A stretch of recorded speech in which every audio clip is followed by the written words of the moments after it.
మనతో పాటు బ్రహ్మశ్రీ సామవేదం షణ్ముఖ శర్మ గారు ఉన్నారు. వారి జీవితం అంతా సారస్వత ప్రయాణము, సారస్వత ప్రస్థానము, ఆధ్యాత్మికత, సారస్వతము, ప్రవచనము, ఉపాసన, ధ్యానము, యోగము, భారతీయత, వీటి చుట్టూ ఋషి మార్గంలో వారు నడుస్తున్నారు. అంటే మీ సాధనలో మీరు ఏమి అనుభవిస్తున్నారు, ఏమి అనుభవించారు? ఆ భగవద్ అనుభూతి కావాలి. ఆ భగవద్ అనుభూతి అనేది మన అంతరంగంలోనే భగవంతుడు ఉన్నాడు, ఆయన అనుభూతిలోకి తెచ్చుకోవాలి. మనలోకి మనిషి తనలోకి తాను చూసుకునే లక్షణం ఏర్పడుతుందంటారు. బహిర్ముఖత్వం ఉన్నంతకాలం ఆ దివ్యమైన ఆత్మానుభూతి రాదు. అంతర్ముఖత్వం ఉన్నప్పుడే. సూర్యుడికి మన ఆరోగ్యానికి దీన్ని మనం సైంటిఫిక్గా చెప్పాలంటే ఎలా చెప్పాలి? సూర్యుల్లో ఉన్న అనేక రకాల శక్తులు ఉన్నాయి. ఒక్కొక్కరు పొందగలుగుతున్నారు. దాన్ని వేడి వెలుగు మాత్రమే కాకుండా,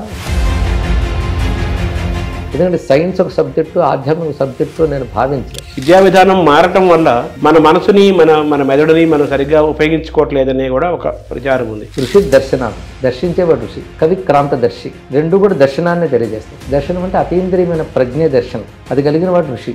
స్వచ్ఛంద మరణం కూడా మొన్నటిదాకా మనం విన్నాం. ఇది నిజమేనా? ఇది అది యోగేన అంతే తనిచ్చేది. చివరికి యోగంతో శరీరాన్ని విడిచిపెడతారు.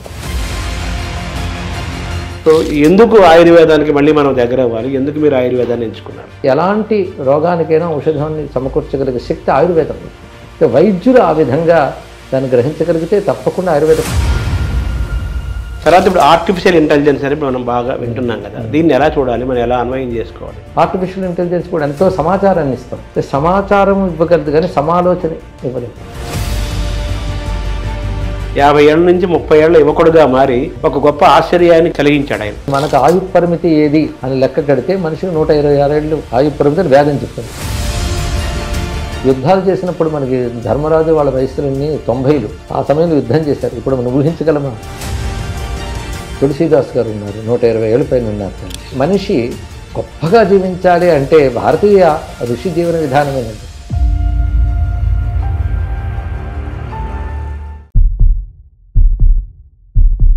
నమస్కారం. మనతో పాటు బ్రహ్మశ్రీ సామవేదం షణ్ముఖ శర్మ గారు ఉన్నారు. వారి జీవితం అంతా సారస్వత ప్రయాణము, సారస్వత ప్రస్థానము, ఆధ్యాత్మికత, సారస్వతము, ప్రవచనము, ఉపాసన, ధ్యానము, యోగము, భారతీయత, వీటి చుట్టూ ఋషి మార్గంలో వారు నడుస్తున్నారు. వారిని అడిగి ఆధ్యాత్మికత ద్వారా ఇటువంటి మానసిక శారీరక ఆరోగ్యాన్ని పొందవచ్చు, ఆధ్యాత్మికతకు, ఆరోగ్యానికి, ఆయుర్వేదానికి వీటన్నిటికి ఉన్న అనుబంధాన్ని, సంబంధాన్ని తెలుసుకునే ప్రయత్నం చేద్దాం. నమస్కారం సార్. సో మీ ప్రయాణం ఒక పక్క సారస్వతం, ఇంకో పక్క ఆధ్యాత్మికము, ఇంకో పక్క ఆయుర్వేద ప్రచారం ఇలాగా నడుస్తోంది కదా. ఆధ్యాత్మికత వల్ల ఆరోగ్యం సిద్ధిస్తుందా? అసలు ఆధ్యాత్మికత దృష్టి ఉంటే చాలండి, మానసిక శారీరకమైన ఆరోగ్యాన్ని కూడా మనం సంపాదించుకోవచ్చు. ఎందుకంటే ఆధ్యాత్మికత అనేటువంటి విషయం వచ్చేటిలో ఒక క్రమశిక్షణ తప్పకుండా ఉంటుంది. అది ఒక ఉపాసన కావచ్చు, ఒక యోగం కావచ్చు, చింతన కావచ్చు. ఇవి ముందు మనస్సుని ఆరోగ్యంగా ఉంచుతాయి. అదేవిధంగా శరీరం యొక్క విలువ కూడా ఆధ్యాత్మికత శాస్త్రంలోనే కనబడుతుంది. శరీరమాద్యం ఖలు ధర్మ సాధనం అనేది ఆధ్యాత్మిక శాస్త్రంలోని మాటే. అంటే శరీరాన్ని మనం వినియోగించుకుని ఉన్నత స్థితిని పొందవచ్చు. అందుకే శరీరం గొప్ప పరికరంగా ఆధ్యాత్మిక శాస్త్రం చెప్తోంది కనుక ఆ పరికరాన్ని చక్కగా ఎలా ఉంచుకోవాలో అన్నది సాత్విక జీవన విధానాన్ని బోధిస్తుంది. అది శారీరక ఆరోగ్యాన్ని ఇస్తుంది. ఎప్పుడైతే శారీరక మానసిక ఆరోగ్య సంతులనం జరుగుతుందో అప్పుడు తప్పకుండా చక్కని జీవితం ఏర్పడుతుంది. అందుకే ఆధ్యాత్మిక జీవితం సరైన జీవితం అని చెప్పాలి. అది శరీరారోగ్యానికి, మానసిక ఆరోగ్యానికి, మానసిక స్థైర్యానికి కూడా ఉపకరిస్తుంది. అంటే శాంతి, సహనము ఇవన్నీ కూడా ఆధ్యాత్మికత ద్వారా కలుగుతాయి అంటారు కదా. అవునండి. ఎందుకంటే క్షమ, సహనం అనేది గొప్ప గుణం. ఇప్పుడు మనం చూస్తున్న తరంలో కోల్పోతున్నది కూడా ఆ సహనమే. ఏదైనా కాసింత సౌకర్యం లేకపోతే చాలా అసహనం వస్తుంది. అది ఆధ్యాత్మిక దృక్పథం ఉంటే ఆ క్షమ వస్తుంది. ద్వంద్వాతీత స్థితి అంటారు. ద్వంద్వములకు అతీత, సుఖదుఖాలకు అతీత స్థితి ఉన్నత స్థితి అయితే, సుఖదుఖాన్ని సహించే స్థితి సాధనా దశ. దాటిన దశ అది సిద్ధ దశ అవుతుంది. సాధనా దశలోనే అటువంటి క్రమశిక్షణ, ఆ సహనము నేర్పుతుంది కనుక తప్పకుండా మనకి అది ఇతరులకి శాంతిని ఇవ్వగలం, మనం శాంతిని పొందగలం. అది ఆధ్యాత్మిక జీవితం నుండి విశేషం. అంటే మీ సాధనలో మీరు ఏమి అనుభవిస్తున్నారు, ఏమి అనుభవించారు, ఏం తెలుసుకున్నారు, మీరు అలా మీ స్వానుభవం చెప్పండి. అసలు సాధన ఎందుకు అంటే భగవద్ అనుభూతి కోసం అనేది నా నిర్వచనం. భగవద్ అనుభూతి కోసమే సాధన. నేను చాలా కాలం క్రితం శివపదంలో మాట అనుకున్నా, చేకూరుగాక నాకు శివానుభూతి, ఏకాంత భక్తి యోగం ఏపారుగాక అని రాయడం జరిగింది. ఆ భగవద్ అనుభూతి కావాలి. ఆ భగవద్ అనుభూతి అనేది మన అంతరంగంలోనే భగవంతుడు ఉన్నాడు, ఆయన అనుభూతులకు తెచ్చుకోవాలి. ఆ అనుభవం కోసం చేస్తున్న సాధనే ఇది, అది లక్ష్యంగా. అంతేగాని భౌతికంగా ఏదో సాధించాలని కాదు, అది లక్ష్యంగా చేస్తున్నప్పుడు ఆ భగవంతుడి యొక్క ప్రసారం మనకు లభిస్తుంది. అంతే, అంతరంగంలోనే ఉంటాడు కదా, ఆయనకు అభిముఖంగా వెళుతున్నప్పుడు ఆయన ప్రసారం మనకి లభిస్తూ ఉన్నప్పుడు ఒక దివ్యానుభూతి కలుగుతూ ఉంటుంది. అలాంటి అనుభూతులే ఈ సాధనలు ఉంటాయి. అయితే నా సాధనలో ప్రధానంగా నేను రచనలు సాధన కిందే, ప్రవచనము సాధన కిందే, ఇంకా అనుష్ఠానము సాధన కిందే తీసుకోవడం వల్ల ప్రతిదానిలో ఆ భగవదనుభూతిని పొందాలనేటువంటి లక్ష్యంతోనే నేను ఈ పని చేస్తూ ఉంటాను. ఆ దశలో ఒక మంత్ర సాధన కానీ, యోగ సాధన కానీ, అదేవిధంగా సారస్వత సాధన కానీ, ఇవన్నీ కూడా తదనుభూతి కోసమే చేస్తున్న విషయం కనుక అనుభూతి ప్రసారం కలిగినప్పుడు వచ్చే ఆనందం అది వ్యక్తీకరణ రూపంలో మళ్ళీ వస్తుంది. మనమైన ఆధ్యాత్మికమైన సాధన ద్వారా మనలోకి మనిషి తనలోకి తాను చూసుకునే లక్షణం ఏర్పడుతుందంటారా? అదే అంతర్ముఖ సమారాధ్య అని లలితా శాస్త్రంలో ఒక మాట ఉన్నది. ఆ అంతర్ముఖ దృష్టే చాలా ప్రధానమైనటువంటిది. అసలు ఆధ్యాత్మిక సాధన అంతా కూడా అంతర్ముఖీనతే, దానికోసమే ఏర్పడింది అని నా యొక్క లక్ష్యం. అదే బహిర్ముఖ సుదుర్లభ అంతర్ముఖ సమారాధ్య లలితా నామం ఒక సూత్రవాక్యంలా నాకు కనిపిస్తుంది. బహిర్ముఖత్వం ఉన్నంతకాలం ఆ దివ్యమైన ఆత్మానుభూతి రాదు, అంతర్ముఖత్వం ఉన్నప్పుడే వస్తుంది. అందుకే ఇంద్రియ మనోబుద్ధిని సంయమనం చేయడమే యోగము అని కృష్ణ పరమాత్మ భగవద్గీత నిర్వచనం చేశారు. ఆ అంతర్ముఖ సాధనకే ఇవన్నీ మనకు పనికొస్తున్నాయి. సారస్వతం కూడా ఒక యోగంగానే మనకు పనిచేస్తాం. అంటే మన ఋషులు, మనకు మహాకవులందరినీ కూడా మనం మహర్షులుగా మనం భావిస్తాం కదా. ఋషి కాని వాడు కవి కాలేడు. ఆ ఋషిత్వమే కవిత్వములను కూడా నుంచి వస్తుంది అంటారు కదా. సో ఋషులు, మన పూర్వ మహాకవులందరూ ఆ ఋషితులులే కదా. అవునండి. వ్యాస వాల్మీకులు వాళ్ళు స్వయంగా ఋషులు. తర్వాత నన్నయ్య తిక్కనాథులు మన తెలుగు వాళ్ళని చూసుకున్నా కూడా వాళ్ళు కూడా ఆ మార్గంలో నడిచిన విశ్వనాథ సత్యనారాయణ గారు, కొపరప కవులు, తిరుపతి కవులు అందరూ అటువంటి మార్గాన్నే ఎంచుకున్నారు కదా.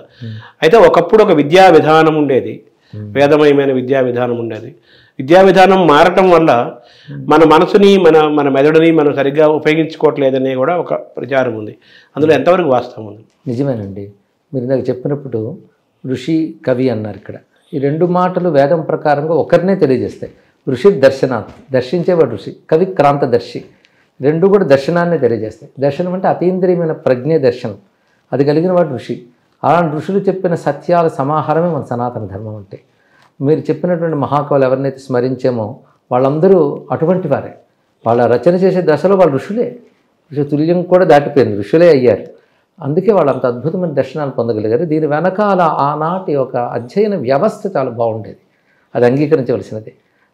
భాషను అధ్యయనం చేయడం కానీ, శాస్త్రాలను అధ్యయనం చేయడం కానీ ఒక వ్యవస్థగా ఏర్పడింది పరంపరగా మనకి. అది ఇప్పుడు లుప్తమైంది కొంత మేరకు, అందులో సందేహం లేదు. దీనివల్ల ఏమవుతుందంటే ఒక అద్భుతాన్ని ఆవిష్కరించుకునే యోగం పోతుంది. అటువంటి వ్యవస్థగానే ఉన్నట్లయితే వాళ్ళ ఆలోచన ఇవన్నీ కూడా ఒక మంచి పట్టు మీద ఉంటాయి. అది లుప్తమైంది, ఒప్పుకోవాల్సింది. కానీ చిత్రం ఏంటంటే ఈ జాతి గొప్పతనం ఎప్పటికప్పుడు ప్రతి తరంలో కూడా అలాంటి మహానుభావులు వస్తూనే ఉన్నారు. ఇప్పుడు అలాంటి వారు చాలామంది మనకున్నారు. అయితే ఎవరైతే మనం ఇప్పుడు గొప్పవారుగా చెప్పుకుంటున్నామో వాళ్ళందరూ మీరు చెప్పిన ప్రాచీన కవులను ఆదర్శంగా తీసుకున్న వాళ్ళు. అందుకే వాళ్ళు గొప్ప వ్యక్తీకరణలు వాళ్ళ నుంచి ఆవిష్కరించగలిగారు. అంటే ఈ అనంతమైన కాలంలో, ఈ మానవ పరిణామ క్రమంలో, వేలాది సంవత్సరాల ఈ ప్రస్థానంలో ప్రతి కాలంలోనూ ఎవరో ఒకరు ఏదో ఒక రూపంలో కొంత ఈ జాతికి, లోకానికి, మానవాళికి, మొత్తం జీవరాశికి ఏదో ఒకటి మంచి చేసి వెళ్ళిపోతూ అందిస్తూ ఉంటారు. అవునండి. ఇది ఒక అనంతమైన ఒక ప్రయాణం. అయితే మన విద్యా విధానం గురించి అనుకున్నాం కదా. ఒకప్పుడు మామూలుగా మన భారతదేశంలో విద్యా విధానము పుస్తకాలు చదవటము, రాయటము, బట్టి పట్టడము అలా లేకుండా గురువులు చెప్తుంటే విని ధారణ చేసి ఇంటికి వెళ్ళి వల్లి వేసి మళ్ళీ చెప్పటం, ఇది ఇలా మొత్తం మెదడులోనే ఇక్కడే ధరించడం అనేదే మన విద్యా విధానంగా ఉండేది కదా. ఇప్పుడు పుస్తకాలు రాయటం, చదవటము, బట్టి పట్టడము ఇవన్నీ వచ్చినాయి కదా. దీనివల్ల మెదడును మనం సద్వినియోగం చేసుకుంటే పర్సంటేజ్ బాగా తగ్గిపోయింది, దానివల్ల మెదడు యొక్క శక్తి కూడా తగ్గిపోతుందని కూడా కొంతమంది శాస్త్రవేత్తలు అంటున్నారు కదా. దీంతో మీరు ఏకీభవిస్తారా, ఎలా చూడాలి? నిజమేనండి. బుద్ధికి పదును పెట్టేదే నిజమైన విద్య. అది అంటే మేధస్సుకు పదును పెట్టాలి. అందుకు ఆ విధానంలో వాళ్ళు విద్య తామైపోయేవారు. అందుకే మనం వేదమూర్తులు అంటాం. వేదమూర్తులు అంటే అర్థం వేదం తామైపోయారు. అలాంటి విద్యా విధానం మనకు ఉండేది. పుస్తకాపేక్ష లేకుండా మీరు మస్తకము, వారి సంస్కారము అంతా విద్యతోనే కూడి ఉండేది. అందుకే వారే విద్యామూర్తులుగా మారారు. అందుకే అప్పుడున్నటువంటి మన మేధావులను చూసి మార్క్స్ మూలర్ అంటాడు, ఇలాంటి విద్యా వ్యవస్థ ఎక్కడే లేదు, వాళ్ళే తాము వేదం చెప్పాలంటే వ్యక్తే వేద విద్య, అంతే వేరే గ్రంథం కాదు. అలా ఒక్కొక్కరు ఏర్పడ్డారని ఆశ్చర్యపోయారు. ఇప్పుడు మీరు అన్నట్టు వల్లి వేయడం బట్టి పట్టడం కూడా పోయింది క్రమక్రమంగా. పరికరాల మీద ఆధారపడుతున్నారు. వాటిలో ఉంది కదా చాలు, ఇక్కడ ఉండక్కర్లేదు అంటున్నారు. ఏది కావాలన్నా వాటిని చూస్తున్నారు తప్ప బుద్ధిని జ్ఞాపకంతోనో లేదా స్మరణతోనో స్ఫురణతోనో తెచ్చుకోలేకపోతున్నారు. అంటే పరికరాల మీద ఆధారపడిపోయారు. మేధస్సు కూడా అక్కడే పెట్టిపోయింది. ఎప్పుడైతే ఏది కావాలన్న పరికరాలను వెతుకుతున్నారో ఈ పరికరం పని చేయట్లేదు, సరిగ్గా పని చేయాల్సినంత పని చేయట్లేదు. మీరు చెప్పినప్పుడు వాక్యం గుర్తొచ్చింది. శ్రీశ్రీ చెప్తారు, మెదడన్నది మనకున్నది, అది సరిగా పనిచేస్తే విశ్వరహ పేటిక విపాటన తప్పదు అంటారు. ఖడ్గ సృష్టిలో ఆయన మాట. అది సరిగ్గా మనకి విశ్వరహస్యాలే బయటకు వస్తాయన్నారు. కాబట్టి ఇది పరికరాలు ఆవిష్కరించడం గొప్ప విషయమే, కానీ అందరూ పరికరాల మీద ఆధారపడిపోతున్నారు. మేధస్సుకు పదును పెట్టాలి. మన పూర్వం విద్యా వ్యవస్థ మేధస్సుకు పదును పెట్టే విధంగా ఉండేది, ప్రాచీన విద్యా వ్యవస్థ. అవి తెలుసుకుని దాన్ని మళ్ళీ అమలుపరచగలిగితే విద్యా విధానంలో అది అద్భుతంగా పనిచేస్తుంది. మరొకటి, విద్యలో నైతికత చాలా అవసరం. నైతికత వల్ల ఏర్పడే క్రమశిక్షణ మేధస్సును వికసింపజేస్తుంది. నైతికత, మోరల్ వాల్యూస్ అంత చెప్పుకున్నా దాని యొక్క ప్రభావం మేధస్సును వికసింపజేస్తుంది. అప్పుడు ఆ మేధస్సుకు ఒక ప్రయోజనం కూడా ఉంటుంది. విశ్వశ్రేయస్సున ప్రయోజనం కోసం మేధస్సు పనిచేస్తుంది. అలా నైతిక విలువలతో ధార్మిక విలువలతో కూడినటువంటి ఒక అద్భుతమైన విద్యా వ్యవస్థ మనకు ఉండేది. ఆ వాసన ఇప్పుడు కొంత మిగిలింది, కానీ ఆ వ్యవస్థను మనం కాపాడుకోగలిగితే మాత్రం అటువంటి అద్భుతాన్ని సాధించవచ్చు. అంటే ఇప్పుడు ఒకప్పుడు ఋషులే, ఇప్పుడు కొంతమంది సైంటిస్టులు కూడా ఋషితుల్యమైన పనులు చేస్తున్నారు, కనిపెడుతున్నారు. పరికరాలు మంచిదే, పరికరాలు కనిపెట్టే వాళ్ళు కొంతమంది ఉన్నారు. వాళ్ళు నిజంగానే మెదడును ఉపయోగిస్తున్నారు. మెదడును ఉపయోగించకుండా కేవలం పరికరాలను వాడుకోవటం వల్ల మెదడు యొక్క యూసేజ్, వినియోగం తగ్గిపోతుంది కదా, అదొక ప్రమాదకరమైన గంటిక కదా. అవునండి. పూర్వం ఒక మాట అనేవారు, వింటే మన ఊహాశక్తి పెరుగుతుంది. అదే ఎవరైనా దృశ్య రూపంలో చూపించారనుకోండి, మన ఊహాశక్తి మరి ఊహించడానికి అవకాశం లేకుండా పోతుంది. వాడే మనకు బొమ్మ చూపించేస్తాడు. దానివల్ల మన ఊహాశక్తి తగ్గుతుంది. ఇక్కడ అదే శ్రవణం అనే మనకు మొదటి నుంచి చెప్పేవారు. సరే, దృశ్య రూపంలో వచ్చేటప్పటికల్లా కొంత ఊహాబలం అవి తగ్గే అవకాశం ఉన్నది ఇక్కడ. అలా క్రమక్రమంగా ఇంద్రియాలని మనం క్రమశిక్షణతో వాడుకోవడం వేరు, విచ్చడివిడిగా వినియోగించడం వేరు. ఈ రెంటికి చాలా తేడా ఉంటుంది కదా. ఇప్పుడు వేదం కూడా శృతం అంటారు కదా, మనం వినటం వల్లనే కదా. విని ధారణ చేసుకొని వల్లె వేసి అలా కదా మన జ్ఞానం. వేదం అంటే జ్ఞానమే కదా, సర్వజ్ఞ భారతీయమైన జ్ఞాన సంపద అంతా వేదంలో ఉంది. ఆ వేదం గురువు చెబుతుంటే వినటం, గుర్తుపెట్టుకోవడం, వల్లె వేసుకోవడం, అర్థాలు విశేషాలు తెలుసుకోవడం, అలా ఒక్కొక్క రంగాన్ని ఎంచుకొని వాళ్ళు ఆ రంగంలో పనిచేయటం, వాళ్ళు ప్రసిద్ధులు అవ్వటం, లోకానికి ఉపయోగపడటం, ఇలా కొన్ని వేల సంవత్సరాల క్రితం జరిగింది. సో అటువంటిది మళ్ళీ అటువంటి వాతావరణం మళ్ళీ తిరిగి రావాలని మీరు అంటున్నారు. అయితే మన విద్యా వేదాలు, వేదమయమైన జ్ఞానం అంతా కూడా సంస్కృత భాషలో నిక్షిప్తమై ఉన్నది. ఇప్పుడు ఆ భాష ఇప్పుడు యూసేజ్ లేదు కదా. ఎలా ఇప్పుడు వేదమే సంస్కృతము, ఇవి కాకుండా ఇతర భాషలు కూడా ఉన్నాయి. మన పూర్వం ఏ విద్య అయినా పుస్తకాల్లో ఉన్నప్పటికీ కూడాను అది ధారణా రూపంలో రావాలి. బుద్ధికి భగవంతుడు అనేక శక్తులు ఇచ్చాడు. ప్రతిభ, ధారణ, మేధ, ప్రజ్ఞ అనేక పేర్లు ఉన్నాయి. ఒక్కొక్క దానికి ఒక్కొక్క, ఇదంతా బ్రెయిన్ ఫ్యాకల్టీస్ అనుకోవచ్చు. ఇన్ని రకాల శక్తులు ఉన్నాయి దానికి. అది ఏ భాషలోనే వినియోగించు. మన మాతృభాషల్లో కూడా, దేశీయ భాషల్లో కూడా అటువంటి అధ్యాపనలు జరిగాయి. దానివల్ల వీటిల్లోనే అద్భుతమైన విషయములు ఉన్నాయి. పైగా ఒక వేదం సంస్కృత భాష వేరు, కావ్య సంస్కృతం వేరు ఉంది కదా. ఈ కావ్యాలు కూడా మన వాళ్ళు నేర్చుకునే పద్ధతి, కావ్య నేర్పే పద్ధతి కూడా ఉండేది. అన్వయము, దండాన్వయము, ప్రతిపద, తాత్పర్యం అలాగా నేర్చుకునేవారు. కావ్య సంప్రదాయం కూడా గురుముఖతగానే నేర్చుకునేవారు. అవి వేదములు కాకపోయినా కావ్యాన్ని కూడా ఆ సంప్రదాయంతో నేర్చుకోవడం వల్ల ఇంకా పరిశీలిస్తే ఆనాటి అనేక విద్యలు ఇలాగే నేర్చుకునేవారు. వేదం మాత్రమే కాకుండా వేదానికి శృతి అనే పేరు రావడానికి ప్రధాన కారణం ఏంటంటే ఋషులకు అది శ్రవణంగా తెలిసింది. వాళ్ళ అతీంద్రియ ప్రజ్ఞ వికసించితే శబ్దరూపమైన భగవంతుడు వాళ్ళకి గోచరించాడు. ఆ శబ్దరూపమైన భగవద్గోచరమే వాళ్ళు ముందు విన్నారు కనుక దాని పేరు శృతి. తర్వాత వాళ్ళ నుంచి శిష్య పరంపరగా శృతి అయ్యింది, అది వేద సంప్రదాయం. కానీ భారతదేశంలో అన్ని విద్యలు శృత సంప్రదాయంతోనే వచ్చాయి, శ్రవణ సంప్రదాయంతోనే వర్ధిల్లాయి. పుస్తకం ఆధారంగా ఉన్నప్పటికీ కూడా వీరు దానిగా మారిపోవడానికి కారణం ఈ శ్రవణ పరంపరలో. మన భారతీయమైన విధానంలో జ్ఞానం అనేది దర్శనం ద్వారానే జరిగేది అనేది కూడా అంటారు కదా. దర్శనం అంటే అనుభవం అండి. ప్రధాన దర్శన శబ్దానికి అనుభవం కనుక ఈ అధ్యయనం అంతా అనుభవ రూపంగా రావడమే దర్శనం. మెదడు యొక్క వికాసమే కదా అది. అవునండి, ఒక గొప్ప ఆలోచన, అనుభవం రాదు కదా. అదే వికాసం, అదే అనుభవం, అదే దర్శనం. తర్వాత ఇప్పుడు ఆర్టిఫిషియల్ ఇంటెలిజెన్స్ అని మనం బాగా వింటున్నాం కదా, దీన్ని ఎలా చూడాలి, మనం ఎలా అన్వయం చేసుకోవాలి? దానిలోనే ఆర్టిఫిషియల్ కనబడుతుంది కదా, అది కృత్రిమమే.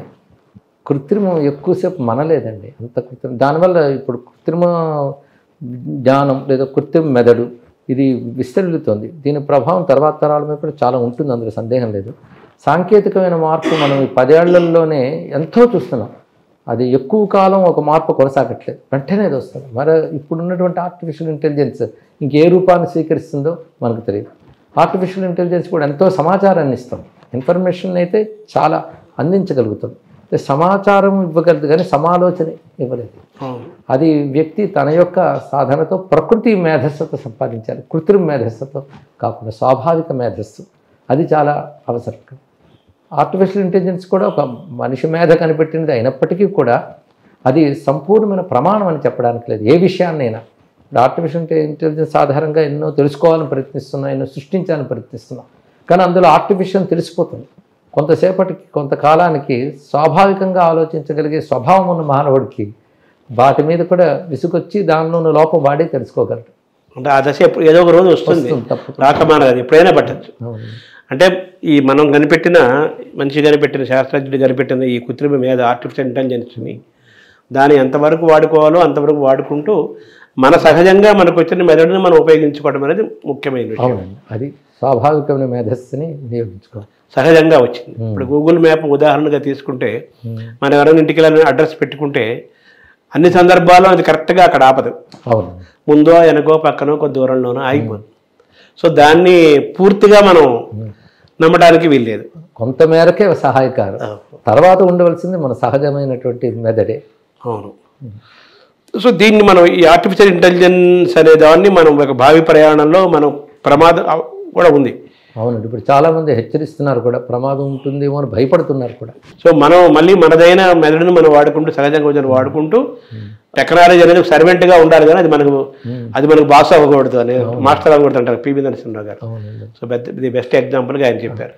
తర్వాత మీరు మీ ప్రయాణంలో సారస్వతము, ప్రవచనాలు, వేద వాంగ్మయాన్ని, మన పురాణాలను, ఇతిహాసాలను మీరు చెప్తున్నారు, నైతికత పాత్రలు అన్నీ చెప్తున్నారు. ఇంకొక చైతన్యముఖులు చేస్తున్నారు. ఇంకొక ఆయుర్వేదం పట్ల మీరు ప్రత్యేకమైన శ్రద్ధ దృష్టి పెట్టి ఒక సమాంతరంగా ఆయుర్వేదం కోసం మీరు కృషి చేస్తున్నారు మీ పత్రిక ద్వారా కానీ రకరకాల రూపాల్లో. ఆయుర్వేదంకి ఈరోజు స్థానం పూర్తిగా దానికి లేదనే చెప్పాలి, తక్కువ మంది మాత్రమే వాడుతున్నారు. సో ఎందుకు ఆయుర్వేదానికి మళ్ళీ మనం దగ్గర అవ్వాలి, ఎందుకు మీరు ఆయుర్వేదాన్ని ఎంచుకున్నారు? ఆయుర్వేదంలో నాకు అనుభవం లేదు, నా అధ్యయనం చేసింది లేదు, కానీ నేను కొంతవరకు చదువుకుని గౌరవం మాత్రం కలిగింది. దానికి కారణం ఏంటిది ఆర్ష విద్య అని. నేను ఋషులు ఇచ్చిన విద్యలు మనవి. ఇప్పుడు వేదము కానీ, వేదంకి అనుసంధానంగా ఉన్నటువంటి యోగము కానీ, అదేవిధంగా వ్యాకరణ శాస్త్రం కానీ, యజ్ఞశాస్త్రం కానీ, ఇవన్నీ సనాతన ధర్మంలో ఉన్నటువంటి అంశములన్నిటికీ కలిపి ఒకటే పేరు ఆర్ష విద్యలు, ఋషులు ఇచ్చిన విద్యలు. కానీ ఆర్ష విద్యలో ఒక భాగంగా ఆయుర్వేదాన్ని మేము గౌరవిస్తున్నాం. ఋషి విద్యల్ని చెప్పడమే, దాని గొప్పతనం చెప్పడమే లక్ష్యంగా ఉంటున్న కారణంగా ఆయుర్వేదాన్ని కూడా చెప్పడం, దాన్ని ప్రోత్సహించడం, దానిపై ఒక అవగాహన కలిగించడం రెండు చేస్తున్నాం. ఎందుకంటే ఆయుర్వేదం ఇప్పుడు పరిశీలించాక వైద్యశాస్త్రం అనుభవం లేకపోయినప్పటికీ కూడా వైద్యశాస్త్రం యొక్క అనుభవాన్ని వాడుకుంటున్నాం వైద్యశాస్త్రం కనుక మనకు కొంత అవగాహన ఉంటుంది. ఈ అవగాహనలో నేను పరిశీలించిన మేరకు ఆయుర్వేదం అనేది ఋషితత్వం. ఋషి ఎప్పుడు సత్యాన్ని తపస్సుతో దర్శిస్తారు. తపస్సుతో దర్శించిన సత్యం త్రికాలాల్లోనూ నశించదు. దానికి తరుగుదల పెరుగుదల రెండూ ఉండదు. దర్శితమైన సత్యానికి ఆ లక్షణం ఉంటుంది. ఆయుర్వేదం కూడా అలాగా తపస్సు చేత దర్శింపబడింది, ఋషులు దర్శించి ఇచ్చినటువంటి విద్య. అందుకు వేదానికి ఉపవేదంగానే చెప్పబడుతుంది ఆయుర్వేదం. అందుకు అది అడ్వాన్స్డ్. బాగా ఆలోచిస్తే అది మనస్సుని ఇటువంటి నిశ్చితాభిప్రాయాలతో పెట్టుకోకుండా నిర్మలంగా ఆలోచిస్తే మాత్రం అన్ని వైద్య విధానాలు గొప్పవి అయినప్పటికీ కూడా వాటిని పరిశీలించి ఆయుర్వేదాన్ని పరిశీలిస్తే ఇది శాశ్వత పరిష్కారాన్ని ఇస్తుంది. మనిషిని సమగ్రంగా అర్థం చేసుకున్నటువంటి విజ్ఞానం ఆయుర్వేద విజ్ఞానం అని నా అభిప్రాయం. అందుకే ఋషులు ఇచ్చినది కనుక ఒక్కొక్కరు మహర్షులు ఇచ్చిన మంత్రములే కదా దానిలో ఉన్నటువంటివి. అంత సమగ్రంగా ఆయుర్వేదం ఆలోచిస్తుందంటే ఒక రోగం వచ్చింది, దానికి ఏదో కారణం, లేదా ఒక అవయవానికి రోగం వస్తే అవయవం మీద దృష్టి పెట్టి చూడడం అనే దృష్టి ఉండదు ఆయుర్వేదంలో. మనిషి యొక్క తత్వాన్ని, వాతపిత్త కఫతత్వాన్ని ఆధారం చేసుకొని పరిశీలిస్తుంది. అందుకే ఎలాంటి రోగానికైనా ఔషధాన్ని సమకూర్చగలిగే శక్తి ఆయుర్వేదం ఉంది. వైద్యులు ఆ విధంగా దాన్ని గ్రహించగలిగితే తప్పకుండా ఆయుర్వేద ఫలాలు అందరికీ లభిస్తాయి. అయితే ఈ కాలం ఎలాంటిదంటే ఈ ఆర్ష విద్యల మీద ముందు అవగాహన లేదు. అప్రోచ్ అంటాం, ఒక్కొక్క దాని అప్రోచ్ ఒక్కొక్కలా ఉంటుంది. ఆయుర్వేదం అప్రోచ్ ఒకటి కనుక ఆర్ష విద్యల మీద అవగాహన లేకుండా పోతుంది. ఆర్ష విద్యలో భాగంగా మనం ఆయుర్వేదాన్ని చూసి దీని యొక్క ప్రయోజనాలను మనం వినియోగించుకోవాలి. ఎందుకంటే సనాతన ధర్మం అంతా కూడాను భౌతికం ఆధ్యాత్మికం రెండు విధాల ఉన్నతి సాధించాలనే చెప్తాను. ఆ కారణం చేత మన ధర్మశాస్త్రాల్లో ఏవైతే ఆచారాలు వ్యవహారాలు చెప్పారో వాటిని ఆయుర్వేదంలో వాగ్భట్టుడు మొదలైన వారు చెప్పిన విషయాలు దగ్గర పెట్టి చూస్తే అవి ఒకేలా ఉంటాయి. అందుకు ధర్మశాస్త్రవేత్తను ఒక ఆయుర్వేద శాస్త్రవేత్తను కూర్చోబెట్టి మాట్లాడితే అరే రెండు ఒకటే కదా అంటారు. అలాగే సనాతన ధర్మంలో భాగంగా ఏర్పడిపోయింది. ఆయుర్వేదంలో మరొక విశేషం ఏంటంటే చరక సంహితలో కూడాను ధర్మంలో ఏదైనా కాలుష్యం ఏర్పడితే దాని ప్రభావంగా ఎన్ని రకాల రోగాలు వస్తాయో చెప్పారు. అలా కొన్ని రోగాలకి మంత్ర సహాయంతోనూ జ్యోతిశాస్త్ర సహాయంతోనూ ఎలా నిర్మూలన చేసుకోవచ్చు కూడా చెప్పారు ఇక్కడ. అంటే ఒక శాస్త్రానికి ఒక శాస్త్రానికి అనుబంధం అని ఇక్కడ చూస్తే ఆశ్చర్యపోతాం. ఇలాంటి ఆలోచన దృక్పథం ఇంకెక్కడ కనబడదు, ఆయుర్వేదంలో కనబడుతుంది. ఒక సమగ్రమైన దృష్టి ఉంది అందులో. కానీ ఆయుర్వేదం అధ్యయనం చేస్తున్న వాళ్ళు కూడా ఆయుర్వేదం యొక్క దృష్టిని, ఋషుల యొక్క దృష్టిని ముందు అర్థం చేసుకుంటే అందులో రహస్యాలు కూడా ఇంకా బయటకు తీసుకురావచ్చని నా అభిప్రాయం. సో ఇదంతా మన భారతీయమైన విజ్ఞాన విధానమే కదా ఇదంతా? అవునండి, భారతీయ అన్నీ ఒకే సూత్రంతో ముడిపడి ఉంటాయి. తర్వాత పంచభూతాలు 5 ఎలిమెంట్స్ అంటారు కదా, శరీరాన్ని బయట ప్రకృతిని రెండింటిని కూడా సైంటిస్టులు కూడా అదే చెబుతున్నారు. సో ఈ పంచభూతాల పరిస్థితి అటు ప్రకృతికి వాతావరణానికి మనిషి యొక్క పంచభూతాలకి మధ్య సంఘర్షణ జరుగుతుంది కదా, దీన్ని ఎలా సమన్వయం చేసుకొని మళ్ళీ ఆరోగ్యమైన భారత్ వైపు మనం ప్రయాణం చేయాలి? ఈ పంచభూతాలతో ఉన్న శరీరం బయట ఉన్న వాటికి రెండిటికి సమన్వయం చేసుకుంటూ మనం ఎలాగ ఎదగాలని మీ ప్రశ్న. దీనికి అనారోగ్యం నుంచి బయటపడి ఆరోగ్యమైన భారతదేశ నిర్మాణం జరగడానికి అదేనండి, దానికి మనకు యోగ మార్గం ఒకటి, తత్వ మార్గం ఒకటి, అదేవిధంగా భౌతికమైన జీవన విధానం మార్గం ఒకటి, 3 రకాలుగా చెప్పారు. యోగాభ్యాసం కూడా మనలో ఉన్నటువంటి పంచభూతాలు బయట ఉన్న పంచభూతాలు రెండు నియంత్రించి సంయమనం చేసి సద్వినియోగపరచుకోవడం. ఎందుకంటే శీతోష్ణాలకు అతీతంగా ఉండాలి అని ఒక మాట ఉంది. ఇప్పుడు సుఖదుఖాలకు అతీతంగా ఉండాలంటే మనశ్శిక్షణతో సాధించవచ్చు. శీతోష్ణాలకు అతీతం అనేది ఎలా సాధించగలం? యోగంతో సాధించవచ్చు. ఆ యోగానికి ఆయుర్వేదము, దాని తర్వాత జీవన విధానం, తత్వచింతన ఇవన్నీ ఒకదానితో ముడిపడి ఉన్నాయి. అందుకే పంచభూతాల గురించి మీరు మాట్లాడిన మాట మన ఆధ్యాత్మిక శాస్త్రంలో కూడా పంచభూతాలు వీటి గురించి మాట వస్తుంది. అంటే దేహాన్ని అర్థం చేసుకున్నప్పుడు పంచీకరణం అని, ఈ పంచభూతాలు ఒకదాని నుంచి ఒకటి ఎలాగో ఒక దానితో ఒకటి ఎలాగుంటాయో చెప్పారు. వాటిని ఎలా సంయమనం చేసుకోవాలనేటటువంటి విషయం కూడా అటు వేదాంత శాస్త్రంలో కనబడుతుంది. యోగ శాస్త్రంలో కూడాను ప్రాణాయామ విద్యతో ఈ కుండలిని మొత్తం పంచభూత తత్వాలతో కూడి ఉన్నది కదా, మూలాధారం నుంచి విశుద్ధి వరకు పంచభూత తత్వం, తర్వాత మనస్తత్వం. కానీ పంచభూతాలు ప్లస్ మనస్సు, ఇదే ప్రపంచం అంతా.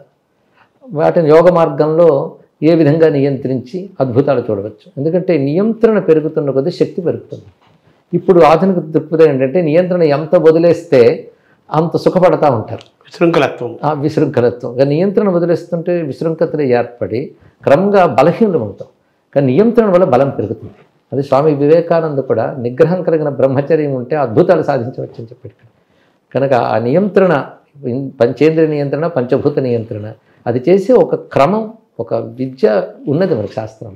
అది ఆధ్యాత్మిక మార్గంలో కానీ, వైద్య మార్గంలో కానీ, యోగ మార్గంలో కానీ, జీవన విధానంలో కానీ, ఈ 4గింటితోనూ మీరు చెప్పినటువంటి ఆ పంచభూతముల యొక్క నియంత్రణ, వాటిని వినియోగించుకునే పద్ధతి రెండు ఉంటాయి. అందులో పంచభూతాల అధీనంలో మనం నడవడం కాకుండా పంచభూతాలను మన అధీనం చేసుకోవడం, అది యంత్రాది విజ్ఞాన శాస్త్రంతో కాకుండా యోగాది అంతర్విజ్ఞాన శాస్త్రంతో అది సాధించవచ్చు. అంటే బయట ఉన్న ప్రకృతి పంచభూతాలు, మనిషిలో ఉన్న పంచభూతాలు వేరు వేరు కాదు, ఒకటే అని కూడా మనం అనుకోవాలి కదా. అంతే కదండి. అంటే ఒక సముద్రంలో ఉన్న నీరు, ఆ కెరటంలో ఉన్న నీరు రెండు వేరు కాదు కదా. మన కెరటాల వంటి వాళ్ళం, మిగిలిందంతా సముద్రం వంటిది పంచభూతాత్మక జగత్తు. సో మీరు చెప్పిన ఈ మొత్తం ఈ అన్వయంలో ఆధ్యాత్మికము, ఆరోగ్యము, ఆయుర్వేదము, భారతీయమైన జీవన విధానము ఇవన్నీ ఒకటే. అవునండి. ఇప్పుడు ఏమంటున్నారు డాక్టర్స్, మనం ఏ జబ్బు కోసం వెళ్ళినా కానీ ఇవి లైఫ్ స్టైల్ డిజార్డర్స్ అంటున్నారు. అవును, కొత్త నామకరణాలు దొరికిస్తాడు. ఇప్పుడు మీరు అదే విషయం జీవన విధానం అన్నారు, భారతీయమైన జీవన విధానం. మళ్ళీ భారతీయమైన జీవన విధానంలోకి మన భారతీయులు మళ్ళీ వెళితే, సంపూర్ణంగా వెళితే, సో ఈ లైఫ్ స్టైల్ డిజార్డర్స్ అనే వాటికి మనిషి దూరం అవుతాడు అనేది మనం విశ్వసించవచ్చు. అవునండి, సంపూర్ణంగా.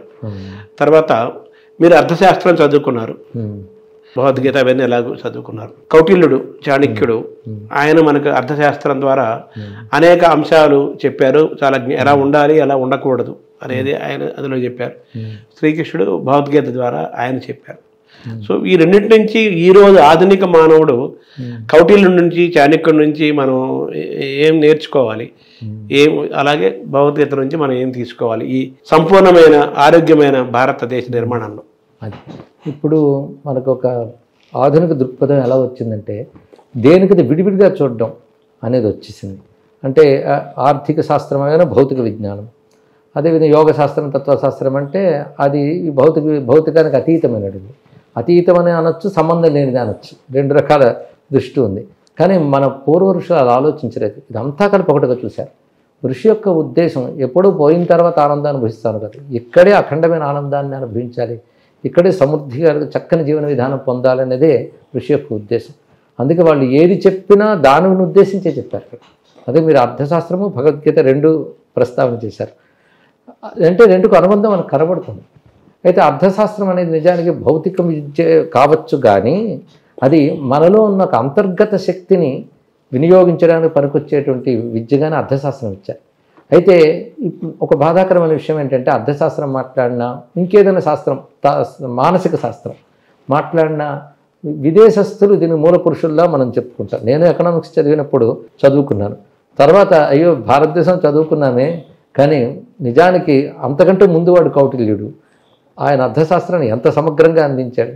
ఆయన రచించిన నీతి సూత్రాల గ్రంథాల్లో కూడా మనకు ఆ విషయం కనబడుతుంది. అర్థశాస్త్రం అంటే టోటల్గా పొలిటికల్ అడ్మినిస్ట్రేషన్, ఫైనాన్స్ రెండు అన్ని కలిపే ఆయన అందించాడు. సమగ్రత ఉంది. అందుకే ఇప్పుడు ఆధునిక విద్యని తప్పుపట్టడం కాదు, కానీ వీటి మూలాలు భారతీయ దేశంలో ఉన్నాయన్న విషయాన్ని మన వాళ్ళు మర్చిపోతున్నారు. నా బాధంతా గుర్తు చేయడం కోసం పడుతున్నటువంటి అవస్థ. మాదారి పేరు అర్థశాస్త్రం ఉన్నప్పటికీ కూడా అది కేవలం ఎకనామిక్స్ కాదు, అది అందులో రాజనీతి ఉంది, నీతి ఉంది, జీవన విధానం, పొలిటికల్ అడ్మినిస్ట్రేషన్, సైకాలజీ ఉంది, పరిపాలన ఉంది. ఇటు ప్రజల మనస్తత్వం, పాలక మనస్తత్వం, ఆ రెండు గురించి ఎలా ఉండాలనేది అని అద్భుతంగా చెప్పింది అర్థశాస్త్రం. ఇలాంటి శాస్త్రాలు కలిగిన దేశం మనది. ఇంత గొప్ప పునాది ఉంది, అది మర్చిపోయి మనకు ఉన్నాదన్న విషయం కూడా మర్చిపోయి దశకు వెళ్ళిపోయాం. శతాబ్దాలుగా ఆ స్థితిలోకి వెళ్ళిపోయాం. కానీ మనకు ఉన్నాయని తెలుసుకోవాలి. జ్యోతిర్విజ్ఞానం గురించి మాట్లాడిన అంతరిక్ష విజ్ఞానం, ఈ అంతరిక్ష విజ్ఞానం నుంచి అద్భుతాలు మనకి వేద సంబంధమైన జ్యోతిషంలో కనబడుతుంది. దాన్ని జోస్యం కింద చూడడం ప్రారంభించాం. కానీ ఆ విజ్ఞానము ఇది పుట్టిన సమయానికి ప్రపంచంలో ఇంకెక్కడా లేదు, భారతదేశమే దానికి ఆది. కానీ ఆ విషయం కూడా మాట్లాడట్లేదు, అది ఇంకెవరినో చూపిస్తున్నారు. కానీ మనవైనవి ఎన్నెన్ని మూలాలు కనబడుతున్నాయి. గణిత శాస్త్రం, దానికి భారతీయ ఋషులే మూలం. అది ఇప్పుడు కొంచెం కొంచెం బయటకు వస్తుంది సామాజిక మాధ్యమాల వల్ల. కానీ ఇతరుల పాలనలో ఇవన్నీ కూడా ఇవి మనవి అనే భావం వాళ్ళు తీసేశారు, భారతీయమైనటువంటి భావం. కనుక మనవంటూ ఏమీ లేవు, అన్నీ అక్కడి నుంచి వచ్చాయనేటువంటి భావానికి వెళ్ళిపోయాం. కనుక భారతీయ ఆర్ష విద్యలు అని వీటికి పేరు పెట్టుకుని అర్థశాస్త్రం కావచ్చు, జ్యోతిషశాస్త్రం కావచ్చు, వేల సంవత్సరాలు వచ్చాయి. కానీ వీటి మూల స్రోతస్సు మాత్రం ఆర్ష ఆలోచన, ఋషుల ఆలోచన విధానం. దాంతో మొత్తం విస్తరిలే మనకి. అంటే మన సిలబస్లో, కాలేజీ, స్కూల్, యూనివర్సిటీ సిలబస్లో మన ఎకనామిక్స్ లేదా political science, administration, psychology subjects ఉంటాయి కదా, అందులో తప్పనిసరిగా కౌటిల్యుడు రాసిన అర్థశాస్త్రం ఒక సిలబస్గా ఉంచాలంటారా? ఉండాలండి. మనవైన ఇప్పుడు అధునాతనంగా వీళ్ళు ఎన్ని చెప్పినప్పటికి కూడా విజ్ఞాన శాస్త్రం ఎవరో ఒకరు రాసిన పుస్తకం కాదు, అనంతమైనటువంటిది. దాని ఒక ఆర్డర్లో పెట్టి ఒక పుస్తకం అని చెప్పుకుంటున్నాం. అటువంటిప్పుడు ఈ దేశం ఫైండింగ్స్ ఇలా ఉన్నాయి, దీనికి ఇలా ఉన్నాయని ఒకటి ఉండాలి, తప్పకుండా ఉండాలి. చరిత్ర విషయంలో కూడా మధ్యలో పాశ్చాత్యులు ఏదో ఆలోచించారో అదే చరిత్ర, అదే సరైన ఆలోచన భావాన్ని మనకి ఇచ్చారు. కానీ మనదైన చరిత్రని చాలామంది చెప్తున్నారు. ఆ గొంతు నొక్కేయకుండా ఇదిగో ఈ వాదన కూడా ఉన్నది, ఈ సిద్ధాంతం ఉన్నదని తెలియజేయాలి. తర్వాత వివేకం చదువుకున్న వాళ్ళు ఆలోచించుకుంటారు. కానీ అవి కూడా మన మూలాలు మనం మర్చిపోకుండా విద్యా విధానంలో కూడా తీసుకురావాలి. సో అర్థశాస్త్రం, కౌటిల్య యొక్క అర్థశాస్త్రము 1వ తరగతి నుంచి PhD లెవెల్ వరకు, MA లెవెల్ యూనివర్సిటీ వరకు ఒక పాఠ్యాంశంగా దాన్ని పెడితే ఒక సమగ్రమైన విజ్ఞానము వస్తుంది. కంపల్సరీగా మీరు యాడమ్ స్మిత్ ఉన్నా ఇంకెవరున్నా ఈయన కంపల్సరీగా ఉండాలనేది మీరు సూచించేది. కౌటిల్యుల అర్థశాస్త్రం లాంటివి అనేక రాజనీతి శాస్త్రాలు మనకున్నాయి. సోమదేవుడి నీతి సూత్రాలను ఒకటి ఉన్నాయి, చాణక్య నీతి సూత్రాలు వేరే ఉన్నాయి అర్థశాస్త్ర సంబంధం కాకుండా. ఇవన్నీ కూడా ఏ దేశానికైనా, ఏ కాలానికైనా, ఏ వ్యక్తికైనా, ఏ సంస్కృతి ఉన్నవాడికైనా పనికొస్తాయి. కనుక అలాంటి విషయాలు తీసుకురావాలి. సో కౌటిల్యుడు అర్థశాస్త్రము, చాణక్యుడు నీతి శాస్త్రాలు అంటే ఇద్దరు ఒకరే అనుకోండి. ఇవన్నీ కూడా మన సిలబస్లో ఉంటే మన ఆలోచన విధానము, మన యొక్క మానసికమైన వికాసము, మన సహనము, శాంతి ఇవన్నీ కూడా జరిగి మళ్ళీ భారతదేశం మళ్ళీ ఒక ఒకప్పటి జ్ఞానభూమిగా మళ్ళీ ప్రపంచాన్ని శాసించడానికి. అదే సమాజంతో ఎలా మెలగాలి, ప్రకృతితో ఎలా మెలగాలి, కుటుంబంతో ఎలా మెలగాలి, అవన్నీ కూడా వాటి ద్వారా మనకు తెలుస్తున్నాయండి. అక్కడ ఇప్పుడు చాలా ఇబ్బందులు ఎదుర్కొంటున్నారు కదా, మానవ సంబంధాలు దెబ్బతింటము, ఆర్థిక సంబంధాలు పెరగటము, స్వార్థము, దీంతో మొత్తం అంతా ఒక గజిబిజి అయిన అశాంతిలో నడుస్తుంది కదా. దానివల్ల సైకాలజిస్టులు, సైకియాట్రిస్టులు వాళ్ళ అవసరం పెరిగింది నిజంగా. తర్వాత ఇంకో పక్క మీరు ప్రవచనకర్తలు కూడా ఇంకో రకంగా ఇంకొక రూపంలో మీరు సైకాలజీని, సైకియాట్రీని చేస్తున్నారని చెప్పారు. అంతే కదా, చికిత్స మానసిక పరిణతికే కదా ఈ ప్రవచనాలన్నిటి, రచనలన్నిటి ఉద్దేశం. ఆ పరిణతి కలిగించడమే కృష్ణుడు చేసిన పని కూడా. అవును. అందుకే ఆ మానసిక పరిణతికి అవసరమైన ఆలోచన విధానం, ఆహార విధానం, జీవన విధానం ఇవన్నీ భగవద్గీత ద్వారా ఆయన బోధించాడు. శ్రీకృష్ణుడి యొక్క భగవద్గీత ఒక గొప్ప గ్రంథంగా, జ్ఞాన సర్వస్వంగా మనం భావిస్తాం కదా.